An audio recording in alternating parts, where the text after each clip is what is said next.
मोदी जी ने इस पोजीशन को एकदम बर्बाद करने के लिए कोई कसर नहीं छोड़ी है। वो युद्ध से पहले कुछ घंटों पहले ही बेंजामिन नेतन्याहू साहब के साथ थे। इसके बावजूद भी ईरान की लीडरशिप ने अब भी ये बोला है कि स्ट्रेट ऑफ हॉर्मुज से भारत के जहाज़ों को शायद वो कंसिडर कर रहे हैं कि ईरान की लीडरशिप और ईरान के लोग जो हैं भारत के लोगों के प्रति अपनी दोस्ती का मोदी जी के बावजूद, मोदी जी के ने जो एक तरीके से जिन्हें उन्होंने कहा है फुलिश काम करने के बावजूद भी ईरान इतना ज़्यादा विश्वास भारत के ऊपर और भारत के लोगों के ऊपर करता है। और ईरान अगर नहीं चाहेगा तो भारत के पास एलपीजी नहीं आएगी। कतर ने तो अपनी प्रोडक्शन लाइन ही बंद कर दी। पर मोदी जी आरएसएस और बीजेपी के लोगों को ने तो कसम खाई है कभी सच नहीं बोलने की। मोदी जी ने सिर्फ और सिर्फ इस दुनिया में अपने आप को बचाया, सजाया, संवारा है। अडानी जी, अंबानी जी, यूसुफ लुलू जैसे जो उनके मित्र हैं उन लोगों को बचाया, सजाया, संवारा है। उन लोगों को मदद की है कि पूरा देश लूट लें। नमस्कार, मैं हूं पूनम सिंह और आप देख रहे हैं BAMCEF news. Iran Israel America युद्ध को लगभग 15 दिन हो गए। इस बीच भारत पे कितना असर देखने को मिलेगा इस युद्ध के कारण? हमारे साथ है मोहम्मद प्राचा सर। आइए उनसे बात करते हैं कि भारत पे इसका असर कितना देखने को आगे आने वाले समय में देखने को मिलेगा। देखिए, भारत ईरान का एकदम पड़ोसी देश है। भारत और ईरान के सदियों के संबंध हैं, प्रगाढ़ दोस्ती वाले संबंध हैं।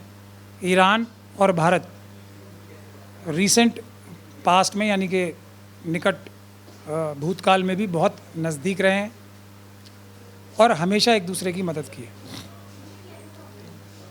इसके अलावा भारत के इकोनॉमिक इंटरेस्ट यानी कि चाबार पोर्ट से लेके भारत में सस्ता पेट्रोल आने से लेके भारत में मिडिल ईस्ट और यूरोप तक जाने के लिए एक सबसे अच्छा जो ज़रिया हो सकता है वो ईरान के थ्रू ही है। ये है छोटी पिक्चर। इस समय ईरान जो है पूरी दुनिया के जो डेवलपिंग नेशंस हैं, पूरी दुनिया का जो ग्लोबल साउथ है, जो अफ्रीकन देश हैं, जो साउथ अमेरिकन देश हैं, जो बाकी कमज़ोर देश हैं, उनका लीडर बन के उभर गया है। क्योंकि वो जो देश अमेरिका और इजराइल जैसे इन सभी कमज़ोर देशों को का दोहन करते थे, एक्सप्लॉइट करते थे, उनको उनके यहाँ इंटरफेयर करते थे, उनके आंतरिक मामलों में दखलंदाजी करते थे और उन देशों को कमज़ोर बनाते थे, उन सभी देशों का एक तरीके से चैम्पियन और लीडर बन के इन ताकतों के खिलाफ खड़ा है, जिसको मैं एप्स्टीन मानसिकता कहता हूँ। तो पूरी दुनिया इस समय दो खेमों में बटी हुई है, एक तरफ एप्स्टीन और एक तरफ आयतुल्ला। अब कुछ समय पहले तक तो ऐसा लग रहा था कि एप्स्टीन जो गैंग है वो आयतुल्ला के जो लोग हैं उन पे भारी पड़ रहा है। लेकिन अभी इस युद्ध के 10-12 दिनों के बाद अब ये पिक्चर तो साफ़ हो गई है कि एप्स्टीन गैंग जो है वो किसी भी हालत में आयतुल्ला की जो तरफ वाले लोग हैं, ईरान जो है उससे जीत नहीं सकता। इसीलिए वो अब परमाणु बम फेंकने तक की धमकी दे रहे हैं। यानी कि इसका मतलब अगर दूसरे शब्दों में देखा जाए तो अमेरिका, इजराइल वगैरह ने ये हार मान ली है कि परमाणु बम के अलावा अब ईरान से हम जीत नहीं सकते, ईरान हमें हरा रहा है। ये बात तो मान ली उन्होंने। अब आगे की बात ये है, इस समय भारत के ऊपर क्या असर पड़ने वाला है, ये सबसे महत्वपूर्ण बात है। भारत के ऊपर ईरान की लीडरशिप और ईरान के लोग सबसे ज़्यादा अगर किसी के ऊपर विश्वास कर सकते हैं पूरी दुनिया में तो वो भारत के लोग हैं। मोदी जी ने इस पोजीशन को एकदम बर्बाद करने के लिए कोई कसर नहीं छोड़ी है। वो युद्ध से पहले कुछ घंटों पहले ही बेंजामिन नेतन्याहू साहब के साथ थे। इससे ईरान की जो लीडरशिप है उसको कितना बड़ा धक्का लगा होगा।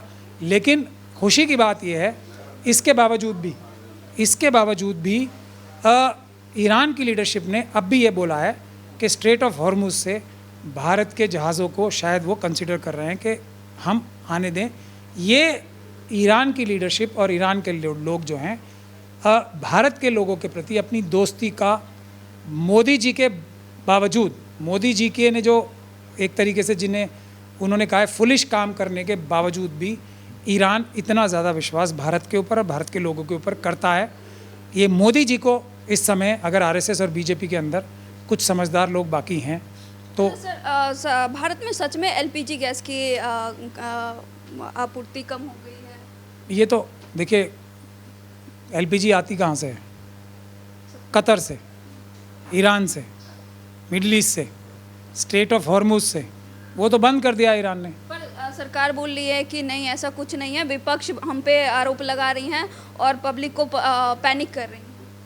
नहीं, विपक्ष तो आरोप लगा नहीं रही है, सच्चाई बता रही है ताकि लोग जो हैं एलपीजी का कम इस्तेमाल करें और एकदम सडनली इतना बड़ा वो ना पड़ जाए, कमी ना आ जाए कि जो बहुत ज़रूरी कार्य हैं वो भी रुक जाएं।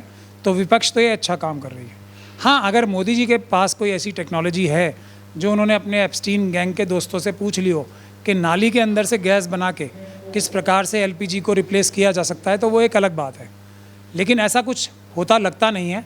तो एलपीजी बहुत महत्वपूर्ण है और ये जग जाहिर बात है कि एलपीजी की सप्लाई जो है बहुत कम हो चुकी है और ईरान अगर नहीं चाहेगा तो भारत के पास एलपीजी नहीं आएगी। कतर ने तो अपनी प्रोडक्शन लाइन ही बंद कर दी है, ये बात जग जाहिर है। पर मोदी जी, आरएसएस और बीजेपी के लोगों को ने तो कसम खाई है कभी सच नहीं बोलने की। उनकी तो जो सांसद है कंगना रनौत, तो वो बोल रही थी कि जैसे कोरोना टाइम में विश्व को मोदी जी ने बचाया था, उसी प्रकार इस बार भी मोदी जी बचाएंगे। अब मेरा ऐसा वक्त तो नहीं आ गया है कि अब इस प्रकार की बातों का, अगर कुछ वो तथ्यात्मक रूप से कुछ बोलती तो मैं जवाब देता। मोदी जी ने सिर्फ और सिर्फ इस दुनिया में अपने आप को बचाया, सजाया, संवारा है। अडानी जी, अंबानी जी, यूसुफ लुलू जैसे जो उनके मित्र हैं, उन लोगों को बचाया, सजाया, संवारा है। उन लोगों को मदद की है कि पूरा देश लूट लें और लूट कर गरीब जनता को और गरीब बना दें। इसके अलावा तो मोदी जी ने कोई कार्य किया नहीं है। ट्रम्प साहब से हाँ गालियाँ ज़रूर खाई हैं, ऐसा लोग कहते हैं, उनकी धमकियाँ ज़रूर सुनी हैं, उनके आगे सर झुका के ज़रूर खड़े रहे हैं, फिगरेटिवली स्पीकिंग। उन्होंने बोला कि टैरिफ लगा देंगे, रशिया से पेट्रोल नहीं खरीदो, तो उन्होंने रशिया से पेट्रोल खरीदना बंद कर दिया। अभी भी परमिशन, अमेरिका हमें परमिशन दे रहा है। मुझे ये, भारत को, इतना बड़ा देश है भारत, मोदी जी की वजह से भी कम नहीं हो जाएगा भारत। लेकिन मोदी जी क्या कोई कसर छोड़ रहे हैं? भारत की इज्जत मिट्टी में मिलाने से कोई कसर छोड़ रहे हैं? अमेरिका, सुनिए, अमेरिका हमें इजाज़त देगा कि हम रशिया से पेट्रोल खरीद लें, भारत जैसे बड़े देश को? मोदी जी को ज़रूर कुछ भी कह सकते हैं, वो उनके ज़ाती ताल्लुकात हैं आपस में। और नेतन्याहू साहब को, भारत का कोई भी नागरिक इजराइल को फादरलैंड नहीं मानता। मोदी जी का फादरलैंड ज़रूर हो सकता है इजराइल, भारत का कोई नागरिक इजराइल को फादरलैंड ना मान सकता है, ना मानता है, ना मानने वाले को मान सकता है। मोदी जी को कोई नहीं मानता कुछ भी। ईवीएम के दम पे वो प्रधानमंत्री ज़रूर बन गए हैं, उसके पद पे बैठ गए हैं, लेकिन भारत में उन्हें कोई कुछ मानता जानता नहीं है। अच्छा सर, संभल केस पे आप क्या कहेंगे? वहाँ के डीएसपी ने ये बयान दिया है। यूपी में देखिए, अपराधी जितनी भी मानसिकता के पुलिस अधिकारी हैं, सरकारी अधिकारी हैं, उनको प्राथमिकता दी जा रही है। बीजेपी के जितने भी राज्य हैं वहाँ पे इस प्रकार के लोगों को प्राथमिकता दी इसलिए जाती है क्योंकि भ्रष्टाचार करके ज़्यादा से ज़्यादा पैसा जनता का लूटना है और अडानी, अंबानी, यूसुफ लुलू जैसे लोगों को और आरएसएस और बीजेपी के लोगों को पैसे लूट के देने हैं। इसलिए तो इसी प्रकार के जो मानसिकता के लोग हैं, इसी प्रकार के जो ऑफिसर्स हैं जिन्हें संविधान और कानून के बारे में कोई इज्जत ही नहीं है, उन्हीं को बिठाया जाएगा ना। वही तो इतने गंदे और घिनौनी बातें कर सकते हैं जो वो कर। क्या उन्हें स्टेटमेंट देने से पहले उन्हें ट्रेनिंग देनी चाहिए? ट्रेनिंग तो मिली है ना उन्हें आरएसएस और बीजेपी से, इस प्रकार की एंटी नेशनल बातें करने की, इस प्रकार की संविधान विरोधी बातें करने की, इस प्रकार की कानून के विरोधी बातें करने की बाकायदा ट्रेनिंग होती है। जो पुरानी ट्रेनिंग उनकी देहरादून में या दूसरी जगह हुई होगी, उनको भुलाने की ट्रेनिंग आरएसएस और बीजेपी वाले देते हैं, तभी तो ऐसी गंदी घिनौनी बातें कर पाते हैं वो। वरना कोई भी व्यक्ति जो भारत के संविधान की शपथ लेके ट्रेनिंग लेके आया हो, वो ऐसी बातें सोच भी कैसे सकता है और बोल भी कैसे सकता है? सर, उन्होंने बोला कि जिसको ईरान के प्रति दुख है या उनके प्रति बुरा लग रहा है तो वो ईरान चले जाए। भारत देश को दुख है, पूरे भारत देश के हर एक ईमानदार नागरिक को दुख है। ईरानियों को दुख नहीं है, भारतवासियों को दुख। ईरानियों को भी दुख है, पूरी दुनिया के सभी लोग जो एप्स्टीन मानसिकता के खिलाफ हैं, जो बच्चे, कोई ईरानी खुशी नहीं मना रहा था। एप्स्टीन गैंग के जो लोग हैं ईरान के अंदर भी हैं, एप्स्टीन मानसिकता के लोग ईरान के अंदर भी हैं, मुट्ठी भर हैं, भारत में भी हैं। भारत में तो मोदी जी और ये अनिल अंबानी जी और इनके सरदीप पुरी जी के संबंध एप्स्टीन गैंग से मिल ही गए हैं, प्राप्ति हो गए हैं। तो एप्स्टीन गैंग वाले हर एक देश में मौजूद हैं। वो तो एप्स्टीन गैंग वालों को ही पसंद करेंगे, और जो एप्स्टीन गैंग के विरुद्ध लोग हैं, जिसमें दुनिया का 99.9% लोग हैं, वो आयतुल्ला साहब को, ईरान के बाकी लोगों को पसंद करेंगे। इसमें तो कोई आपस में टकराव है ही नहीं ना। भारत में नहीं है, सब देशों में एप्स्टीन गैंग वाले हैं, वहाँ भी हैं, ईरान में भी। वो बच्चियों को अपने और बच्चों को मार के खाते ही हैं, वो उनके बलात्कार करते ही हैं। यही तो एप्स्टीन मानसिकता है। अच्छा, उन डीएसपी पे कार्रवाई होनी चाहिए, शायद हो रही है, मैंने ऐसे सुना। नहीं, कोई कार्रवाई नहीं होगी, मुंह दिखाई होगी, वरना ऐसे व्यक्ति को तो पकड़ के जेल में डालना चाहिए फ़ौरन, जो भारत की फॉरेन पॉलिसी में के खिलाफ जाके, जो मोदी जी के राज में भी फॉरेन पॉलिसी है। दुख का इजहार भारत देश ने भी किया है। अच्छा, भारत संविधान से चलेगा या नहीं, ऐसा लग नहीं रहा है। नहीं, भारत संविधान से चलेगा। जो इसको किसी और तरीके से चलाने की चेष्टा करेगा वो जेल जाएगा, सीधी सी बात है।